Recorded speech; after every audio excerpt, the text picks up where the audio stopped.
Estimados estudiantes, seguimos con el tema de la ética social en el Nuevo Testamento y en esta tarde nos acompaña el profesor Guillermo Mejía, profesor de Nuevo Testamento en el Seminario Bíblico de Colombia. Profesor Guillermo, muchas gracias por aceptar la invitación. Con muchísimo gusto, mi privilegio. Profe, una pregunta. A la luz del Nuevo Testamento, ¿podemos hablar de una ética o una responsabilidad social? Y si es así, ¿en qué términos o en qué forma podemos hablar? Claro que sí, todo el Nuevo Testamento, casi que sin lugar a equivocarme, todas sus páginas están permeadas por una ética social. Y se debe leer siempre a partir de lo que está en el corazón de Dios. Y eso no es que cambió con Jesucristo. Jesucristo simplemente continúa comunicando la revelación de Dios, de su preocupación por el otro. Surge de la Trinidad, del amor y de la intimidad que hay en la Trinidad, pero en el Nuevo Testamento se refleja en la preocupación por el otro, por el marginado, por el pecador, por el que se considera un ser no bien visto en el entorno, ya sea religioso o social, recaudadores de impuestos, prostitutas, viudas, huérfanos. Todas las páginas están permeadas de esa preocupación. Aún en medio de los debates y las discusiones doctrinales, hay una preocupación por la ética social. Recuerdo, por ejemplo, cuando Pablo está bien metido en que no es la ley ceremonial la que nos debe preocupar, y en medio de esa discusión doctrinal, él está muy comprometido con lo que le dijeron los líderes en Jerusalén: no te olvides de los pobres.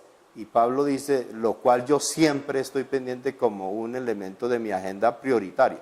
Entonces, aún en el rigor del debate doctrinal, yo encuentro en las páginas del Nuevo Testamento una constante preocupación por la ética social que surge del corazón de Dios, que es revelado ahora en el Nuevo Testamento por Jesucristo y sus apóstoles. Muchas gracias. Y pensando en esas líneas, ¿cómo el texto del Nuevo Testamento en general y en el caso particular el texto de Santiago nos enseña o nos orienta en torno a esta ética social? Santiago es un ejemplo de lo que dije en mi respuesta anterior. Todas las páginas de Santiago están permeadas por esa responsabilidad social. Más que un debate doctrinal, en Santiago encontramos unas disquisiciones sociales y políticas. Él es el abanderado de no a la guerra, y por eso en el capítulo 4, versículo 1, se explicita claramente diciendo de dónde vienen las guerras y los rumores de guerras entre ustedes. Y en el capítulo 1 siempre nos invita a buscar la dirección del Señor, a descansar en los sueños del Señor, a apostarle a los designios de Dios. Y por eso el capítulo 1 de Santiago se dedica a decirle, mire, la soberbia no funciona, la preocupación por las vicisitudes de la vida no les va a llevar a buen puerto. Preocúpense más bien de vivir en el gozo del Señor, en el corazón de Dios. Y termina el capítulo 1 diciéndole, y yo les muestro un camino mejor. La verdadera religión es la preocupación por las viudas y los huérfanos. Sorprendente en Santiago que no menciona a los extranjeros, que en el Antiguo Testamento, junto con las viudas y los huérfanos, configuran la tríada de preocupación de Dios, como un reflejo de la ética social que surge del corazón de Dios. Entonces son las viudas y los huérfanos. ¿Y qué pasa con los extranjeros? Pues es que la audiencia parece que era extranjera.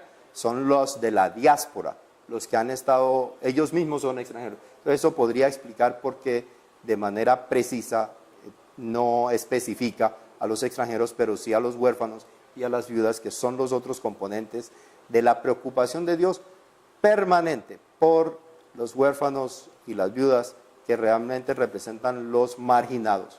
Entonces Santiago de manera central dice, mire, tantas discusiones religiosas Y la verdad es que lo que nos convoca siempre, lo que coincide con el sueño de Dios, es la preocupación por los marginados.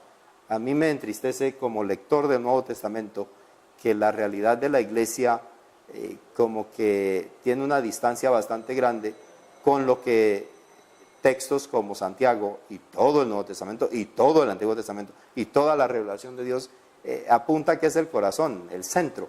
Y nosotros como que eso es una parte periférica y no central del evangelio que predicamos y que vivimos.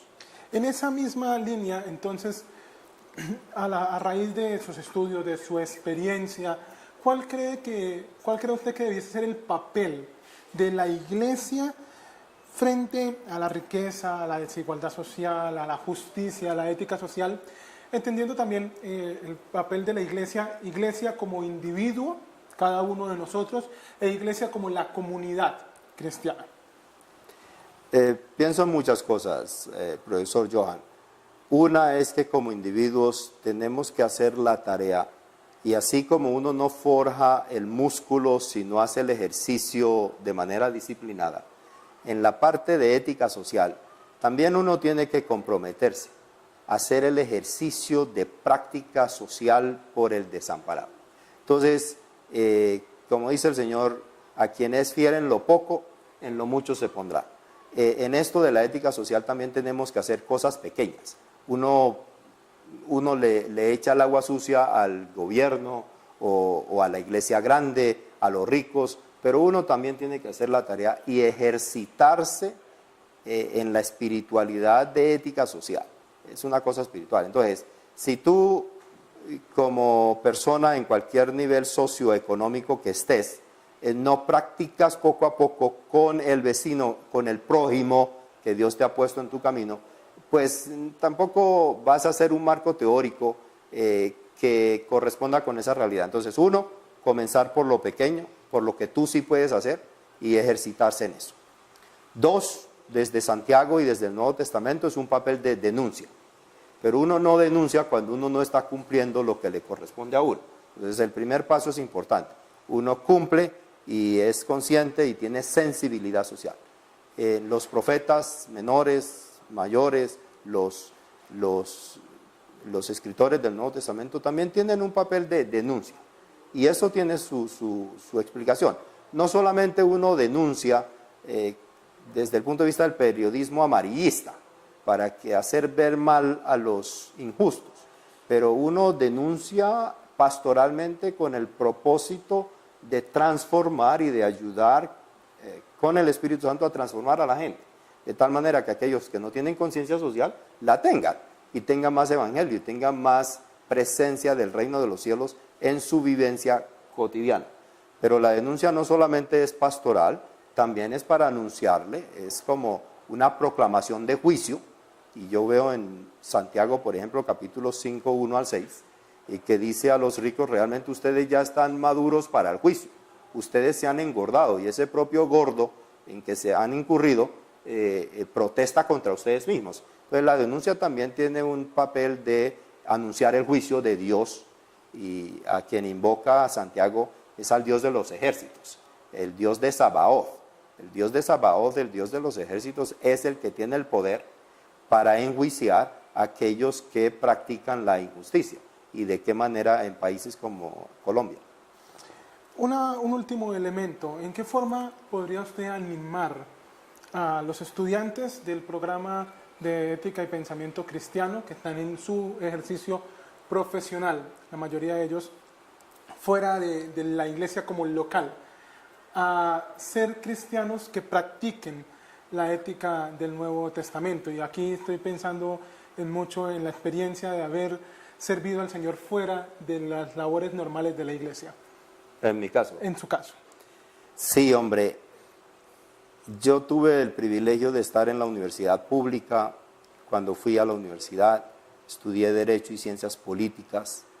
Y eso, la verdad, que me abrió los ojos, porque en los años 70, 1976 en adelante, cuando yo fui a la universidad, había mucho la protesta pública contra la injusticia, pero allí la ideología era comunista. pero a mí la ideología comunista me ayudó a revisar los textos sagrados. Es decir, ¿qué creo yo? ¿Qué me dice Dios sobre estos temas? Y la verdad es que la agenda social no es una agenda comunista, es una agenda del corazón de Dios. Carlos Marx es del siglo XIX, eso hace 200 años, si acaso. Entonces, nos hemos dejado nosotros, la Iglesia Evangélica, robar, secuestrar una agenda que ha estado en la eternidad de Dios. Ese es el corazón de Dios. Entonces uno, en respuesta a su pregunta, profesor Johan, es sensibilizarse, estudiar lo que ustedes están haciendo, reflexionar la realidad social colombiana, la realidad social latinoamericana, entender, leer noticias, no tragar entero, no creerle a los politiqueros de turno, no hacer política solo la política electoral. Nosotros tenemos que hacer política. Yo creo que la Iglesia Evangélica tiene mucha capacidad y en gran parte lo ha hecho, pero nos falta mucho por hacer, es de sanar tejido social, es de decirle que Jesús está por el menesteroso, que el corazón de Dios sufre y llora por el marginado. Y nosotros realmente tenemos la responsabilidad de acompañarlos a ellos en ese proceso. Entonces hay mucho que hacer, hay mucha sensibilidad que desarrollar, hay que ponerle corazón, sinceridad, autenticidad a esta reflexión y que no sea solamente un ejercicio académico, pero profundamente espiritual. La preocupación social es una tarea espiritual. No podemos separar que lo social no sea espiritual o que lo espiritual no sea lo social. Entonces, central a la tarea evangélica es la conciencia social, es responder a las demandas de la ética social. Muchas gracias, profesor Mejía, por seguir enriqueciendo nuestro debate en el curso sobre la ética social. Esperamos que esto sea de bendición y de formación para sus vidas. Ánimo con las tareas entonces que hay que realizar.